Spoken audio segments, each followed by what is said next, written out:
فرزند زہرا یہ حالات برے ہیں۔ کاشانۂ بصیرت ایک ایسا مکمل یوٹیوب چینل جس پر محروم بصارت کے لیے بالخصوص اور تمام افراد کے لیے بالعموم سینکڑوں کی تعداد میں اسلامی کتب دستیاب ہیں۔ لہذا گزارش ہے کہ آپ اپنی ذمہ داری نبھاتے ہوئے کاشانۂ بصیرت کو سبسکرائب کرنے کے ساتھ ساتھ بیل آئیکن کو پریس کیجیے تاکہ آپ علم کے حصول کے ساتھ ساتھ مذہب اہل بیت کی اشاعت میں بھی اہم کردار ادا کرتے رہیں۔ کاشانۂ بصیرت، کاشانۂ بصیرت، کاشانۂ بصیرت۔ فرزند زہرا یہ حالات برے ہیں۔ بسم اللہ الرحمن الرحیم۔ السلام علیکم سامعین، کاشانۂ بصیرت کے یوٹیوب چینل پر ہم پڑھنے جا رہے ہیں مکتوب 56۔ ہم پڑھیں گے کتاب کلام امیر المومنین علیہ السلام شرح نہج البلاغہ، جس کی تالیف ہے آیت اللہ العظمیٰ ناصر مکارم شیرازی، ترجمہ زیر نگرانی مولانا سید شہنشاہ حسین نقوی، پیشکش باب العلم دارالتحقیق کراچی، والیوم 11 سے ہم پڑھ رہے ہیں مکتوب 56۔ آئیے پڑھتے ہیں۔ آپ علیہ السلام کی وصیت ہے کہ جو شریح شین رے یہ ہے شریح بن ہانی کو اس وقت فرمائی جب انہیں شام جانے والے ہراول دستے کا سردار مقرر فرمایا۔ آئیے ہم تفصیلات جانتے ہیں کہ مکتوب کی سند کے حوالے سے یہاں پہ لکھا ہے مکتوب کی سند، یہ مکتوب سید رضی سے پہلے نصر بن مزاحم نے کتاب صفین میں کچھ فرق کے ساتھ نقل کیا ہے۔ حوالہ ہے مصادر نہج البلاغہ جلد نمبر 3 صفحہ 436۔ ساتھ ہی لکھا ہے کہ اس بات پر توجہ ہونی چاہیے کہ شریح بن ہانی رضی اللہ شریح بن حارث سے جدا ہیں جو کوفے میں قاضی تھا۔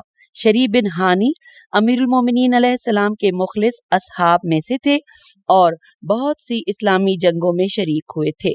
انہوں نے 120 سال طویل عمر پائی اور جنگ کے لیے سجستان بریکٹ میں لکھا ہے سیستان کی طرف روانہ کر دیے گئے اور وہیں جام شہادت نوش کیا، لیکن شریح بن حارث خلیفہ ثانی کی جانب سے کوفے کا قاضی معین ہوئے۔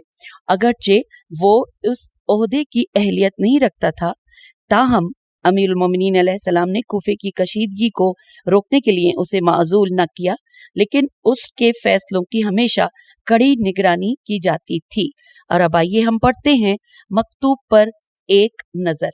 لکھا ہے جیسا کہ مکتوب کے عنوان سے واضح ہے کہ امام علیہ السلام نے یہ مکتوب شریح بن ہانی رضی اللہ جو آپ علیہ السلام کے مخلص دوستوں میں سے تھے ان کو اس وقت دیا کہ جب آپ علیہ السلام نے انہیں لشکر کے اگلے دستے یعنی بریکٹ میں لکھا ہے مقدمت الجیش کا سردار مقرر فرمایا اور وہ شام کی طرف روانہ ہوئے۔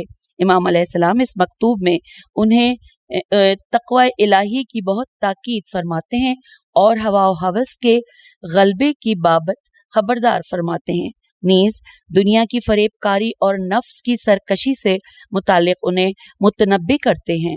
اس سلسلے میں آپ علیہ السلام مختلف عبارتوں کے ذریعے تاکید فرماتے ہیں، شاید اس لیے کہ معاویہ کی معروف شرارتوں میں سے ایک یہ تھی کہ وہ امام علی علیہ السلام کے سپہ سالاروں اور اصحاب کو خطیر رقوم اور مختلف عہدوں کے ذریعے خریدنے کی کوشش کرتا تھا۔ بعض کے بقول وہ اس سلسلے میں اس قدر شاطر تھا کہ شیطان بھی اس کی سوچ تک نہیں پہنچ سکتا تھا، یا ان تاکیدات کا سبب شاید یہ تھا کہ شریح رضی اللہ اور زیاد بن نصر نامی ایک سپہ سالار کے درمیان اختلافات پائے جاتے تھے، لہٰذا امام علیہ السلام نے ان اختلافات کو دور کرنے کے لیے یہ نصیحتیں فرمائیں۔ بہرحال جو کچھ تحفہ العقول کتاب تمام نہج البلاغہ اور اس مکتوب کے اصل ماخذ یعنی نظر بن مزاحم کی کتاب صفین میں ذکر ہوا ہے، اس سے معلوم ہوتا ہے کہ جو کچھ سید رضی رحم اللہ نے یہاں نقل کیا ہے وہ ایک مفصل مکتوب کا کچھ حصہ ہے جو امام علیہ السلام نے زیاد بن نظر اور شین یہ رے یہ ہے شہری بن ہان شریح ہے، ویسے تو یہاں پہ یہ نقطے لگے ہوئے ہیں اس لیے مجھے کنفیوژن ہے۔ شریح بن ہانی رضی اللہ نامی اپنے 2 سپہ سالاروں کو تحریر فرمایا تھا۔ آئیے مولا کے کلام کا حصہ آغاز اور اختتام اس پیراگراف کا آپ کی سماعتوں کی نظر۔ اتق اللہ فی کلی صباح و مساء، اور یہاں پر اختتام ہو رہا ہے اند الحفیظتی وقمن قامن، اور ترجمہ پڑھتے ہیں صبح و شام اللہ سے ڈرتے رہو اور اپنے نفس کو اس دھوکے باز دنیا سے بچاتے رہو اور اس پر کسی حال میں اعتبار نہ کرنا، اور یہ یاد رکھنا کہ اگر تم نے کسی ناگواری کے خوف سے اپنے نفس کو بہت سی پسندیدہ چیزوں سے نہ روکا تو خواہشات تم کو بہت سے نقصان دہ امور تک پہنچا دیں گی، لہٰذا ہمیشہ اپنے نفس کو روکتے ٹوکتے رہو اور غصے میں اپنے غیظ و غضب کو دباتے اور کچلتے رہو۔ Inverted comma close. یہ تھا ترجمہ، اور اب ہم پڑھیں گے شرح و تفسیر۔ عنوان ہے اپنے نفس کو قابو میں رکھو۔ تفصیلات کچھ یوں ہیں کہ امام علیہ السلام ان مختصر اور نہایت جامع عبارات میں شریح بن ہانی رضی اللہ کو 4 اہم نصیحتیں فرماتے ہیں۔ پہلے مولا فرماتے ہیں کہ صبح و شام اللہ سے ڈرتے رہو۔ تقویٰ وہی چیز ہے جو تمام نصاحے کا نقطۂ آغاز ہے، سبھی فضائل کی جامع اور تمام رذائل سے روکنے والی ہے۔ یہی وجہ ہے کہ آپ علیہ السلام کے اکثر مکتوبات اور خطبات تقویٰ کے ذکر کے ساتھ شروع ہوتے ہیں۔ دوسری نصیحت میں مولا فرما رہے ہیں انورٹڈ کاما میں کہ اور اپنے نفس کو اس دھوکے باز دنیا سے بچائے رہو اور اس پر کسی حال میں اعتبار نہ کرنا، انورٹڈ کاما کلوز۔ یہ نصیحت بھی بہت سے مکتوبات اور خطبات میں آئی ہے، کیونکہ اس مشہور حدیث کہ حب الدنیا کلو خطیت، یہ تھوڑا سا جب لکھا گیا ہے جہاں پر وہ ایک کے اوپر ایک لفظ چڑھا ہوا ہے، میں نے بہرحال ترجمہ اس کا دیکھتے ہیں، اس میں لکھا ہے کہ حوالہ ہے بلکہ کہ کافی جلد 2 صفحہ نمبر 131 حصہ نمبر 11۔ حضرت امام زین العابدین علیہ السلام اس حدیث کے ذکر سے پہلے فرماتے ہیں کہ یہ ایسی حدیث ہے جو تمام انبیاء، علماء اور دانشوروں نے کہی ہے۔ تو اس کے مطابق تمام گناہوں کا سرچشمہ حب دنیا ہے۔ حب الدنیا کلو خطائط ہی۔ اچھا، یہ میں نے شاید صحیح نہ پڑھا ہو لیکن میں نے کوشش کی ہے، ترجمہ آپ نے سن لیا۔ اس کا مطلب اگر انسان ایک لمحے کے لیے غافل ہو جائے تو ممکن ہے کہ دنیا کی رنگینیاں اسے اس طرف فریب دیں کہ وہاں سے پلٹنا اس کے لیے بہت مشکل ہو جائے۔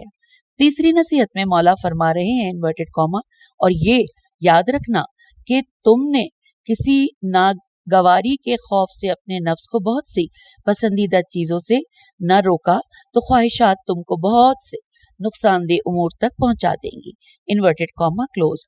یہ اس مطلب کی طرف اشارہ ہے کہ نفس کی بہت سی خواہشات نقصان پہنچانے والی ہوتی ہیں کہ انسان شوق و رغبت کے وقت ان نقصانات پر توجہ نہیں دیتا، لہٰذا امام علیہ السلام اسے خبردار فرماتے ہیں کہ اپنے خواہشات نفس کے انجام کے بارے میں ہمیشہ ہوشیار رہے، کہیں ایسا نہ ہو کہ اس کے نقصان میں گر جائے۔ مال و دولت اور مادی لذتیں انسان کی خواہشات میں شامل ہیں، اور اگر یہ خواہشات عقل کی رہنمائی میں قرار نہ پائیں تو ان کے نقصانات ناقابل تلافی ہوں گے۔